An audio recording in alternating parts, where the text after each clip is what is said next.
আখের চিনি। আপনার এই চিনিটা মোটামুটি পুরনো, গোল্ডেন কালার। আপনারা জানেন যে আখের চিনি যত পুরনো হবে তত বেশি ব্রাউন হবে। হ্যাঁ, এই চিনিগুলো মোটামুটি পুরনো। আর এই চিনিটা আবার নতুন চিনি। হ্যাঁ, অফ হোয়াইট কালার, হালকা লাল। আপনার এটা লাল হতে মোটামুটি ভালো সময় লাগবে। এখন চিনিগুলো সব নতুন চিনি। আপনার পুরনো চিনি খুবই কম, আবার যেগুলো পুরনো সেগুলো আবার বেশি, অতিরিক্ত পুরনো, যার কারণে আপনার বেশি পুরনো চিনি আপনার একদম খয়েরি কালারের মতো হয়ে যাবে, একটু কালচে কালচে হয়ে যাবে।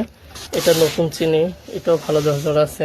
সবসময় একরকম হয় না ঝরঝরটা, এই আর কি। তবে এটা একটু লাইট কালার।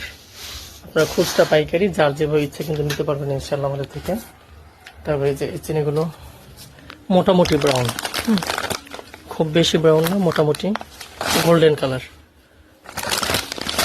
এখন এই চিনিগুলো